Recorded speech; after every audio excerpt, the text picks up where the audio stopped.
All right, gang, how's it going? It's another freeze your nutsack off cold day here in Saskatoon, so I can't even feel my face. It's gonna be so bloody cold later on tonight when I leave the cinemas to do my review, so I'm probably gonna forego doing it in my car, and I'll do it in the comfy and warm confines of my apartment. I am journeying off on this frigidly cold, Hoth-like day in Saskatoon to go check out Nocturnal Creatures.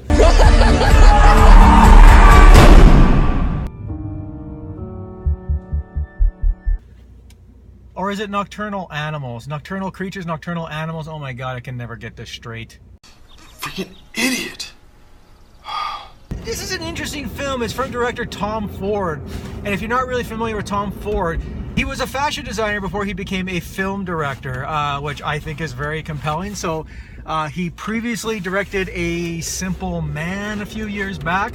And he's got a very good visual eye, shall we say. And I think that has a lot to do with the fact that he was a fashion designer. But not an evil fashion designer a la Mugatu. I feel like I'm taking crazy pills! So, the cast looks really impeccable. Amy Adams, can't say enough good things about Amy Adams' work. Jake Gyllenhaal, I am firm in my conviction that Jake Gyllenhaal might be one of the best actors to have never won an Oscar. I mean, if you just look at the caliber of his performances, I mean, there is such a great consistency with his work. So I just like the fact that this film is going to be a tandem between Amy Adams and Jake Gyllenhaal. So yeah, I'm on board. I'm glad. So without further ado, I'm going to brace the elements. I'm going to check out this bad boy, and I'll be back with a review.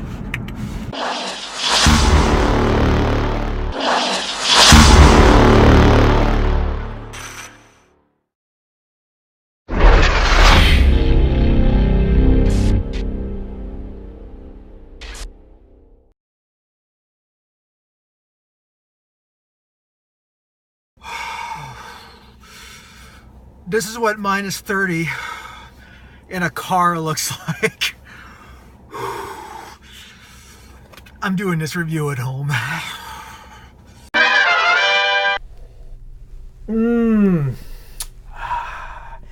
It's a lot warmer in my apartment, that's for sure. So, that's good, Joe. I don't like to drop vulgarity a lot in movie reviews, especially for my YouTube content, but there's no real way to get around it. This movie, it's fucked up. Do you ever feel like your life has turned into something you never intended?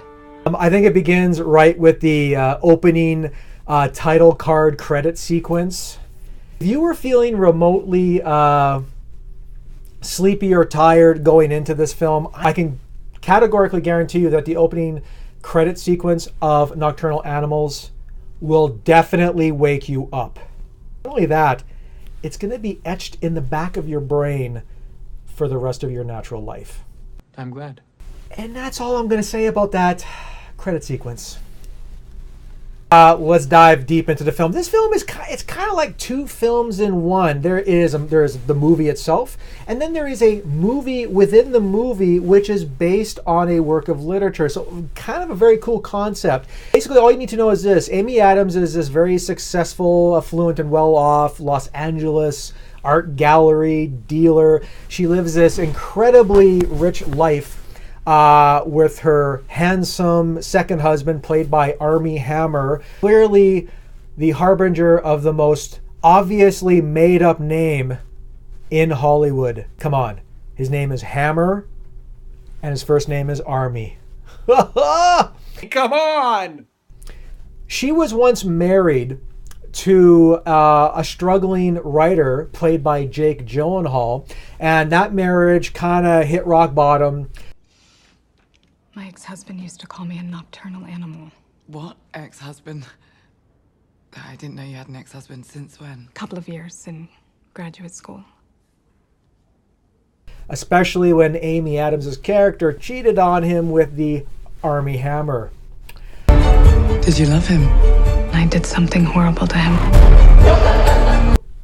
Years go by, and one day she gets this manuscript in the mail completely out of the blue, and it's actually written by her ex-husband, and he writes this very lovely letter to her saying that, you know, it was our marriage and our ultimate breakup that allowed for me to creatively flourish, and I dedicate this book, this new novel, to you, and I would really like for you to read it. So Amy Adams' character, she begins to read this book, and then the film segues into a secondary film within the film, which is actually an adaptation of the book that she is reading. I don't want to really spoil the details of the story within the novel that's presented in the film, because quite frankly, I think that is the most enchanting and enthralling and fucked up aspect of this film. All you need to know is this. Jake Gyllenhaal plays this teacher who goes on this road trip with his family that takes a ridiculously dark turn for the worse. I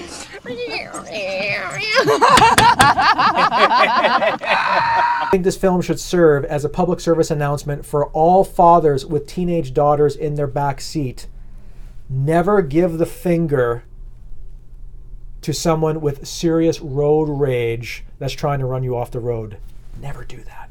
You're making a big mistake. Let's start with the positives. Tom Ford, if anything, is a really great visualist as a film director. I think the production design is great. The costume design is really sumptuous. The art direction, the way he frames shots. I mean, he really has a painterly eye for detail. So on that level, Ford crafts endlessly enthralling film just from a pure visual perspective. I really wanted to be this person that you thought I was. When you love someone, you have to be careful with it. There's also moments in the film too that almost have like a very David Lynchian vibe, especially the aforementioned opening title credit sequence. Oh my God. Holy hell! So I think he's really got strong chops as a visual director. I think he also understands how to get into the headspaces of actors, because I think this film is an actor's paradise. In particular, Jake Gyllenhaal has really two very tricky roles in the film, because he has to play the author of the book, and the film also shoehorns in flashbacks to show how his author character met Amy Adams' character and how that relationship fell on hard times, which leads to the present day. Will you come home with me?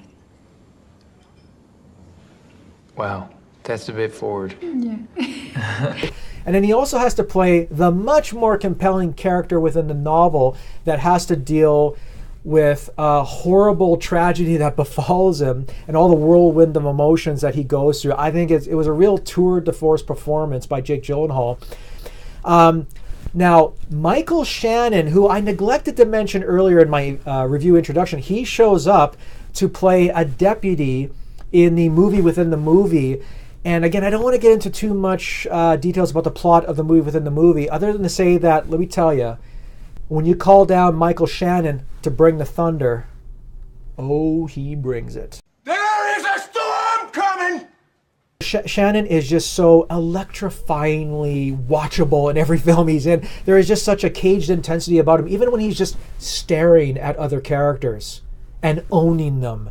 You know he means business, and he's an endlessly fascinating actor, and I loved his work in this film, and I really hope the Academy gives him a Best Supporting Actor nomination, because he most certainly deserves it. It's gonna be rough for him out there, not knowing how it's gonna come. Aaron Taylor-Johnson also shows up in this film. I'm kick-ass. Yeah, that same guy.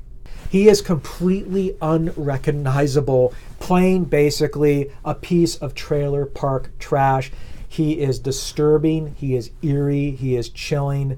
It is a performance that's absolutely nothing like we've seen before. You're not supposed to leave a scene of an accident. It's a crime. After the way you were driving?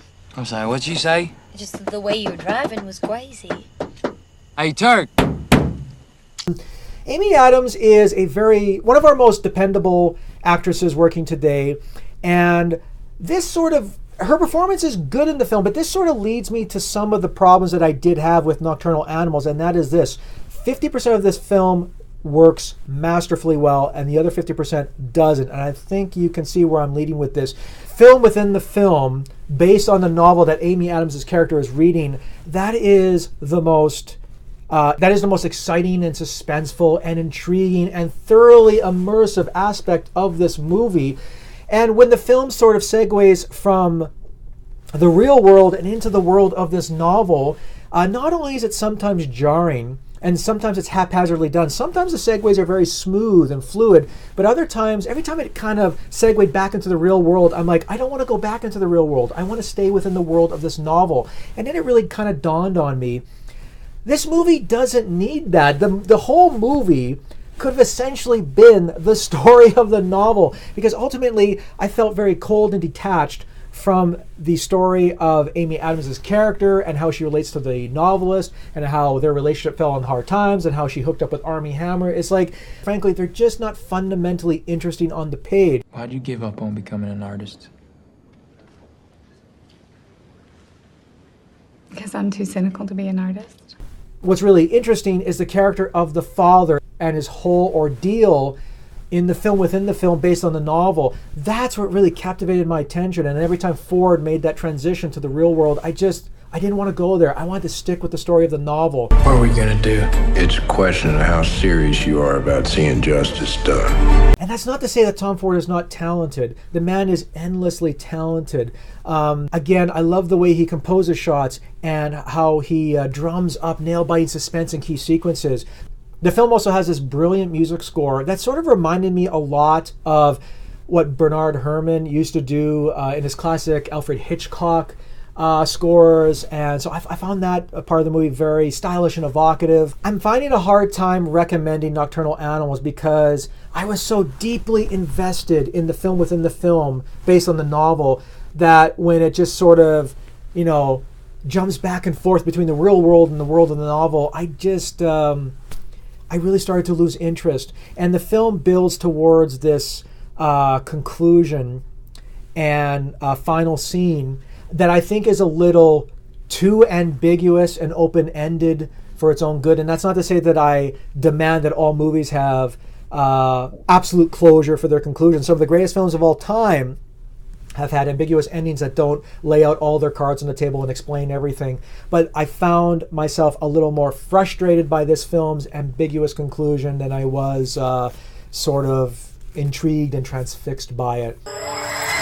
I kind of dig the film's overall approach, and I understand what Tom Ford's trying to do here. I just don't understand what he's really trying to say about the real world in the film in comparison to the film based on the novel that's also within the film. I think he's trying to draw some parallels between the Amy Adams character's life and perhaps the lives that are portrayed in the book. I think it's a little haphazardly done and some of the details are really hazy. So there you go. There is my review of Nocturnal Animals. Let me know in the comments below what you thought of the film if you saw it. Thank you very much for watching. If you could like this video, I would really appreciate it. If you could subscribe to my channel, that would mean the absolute world to me.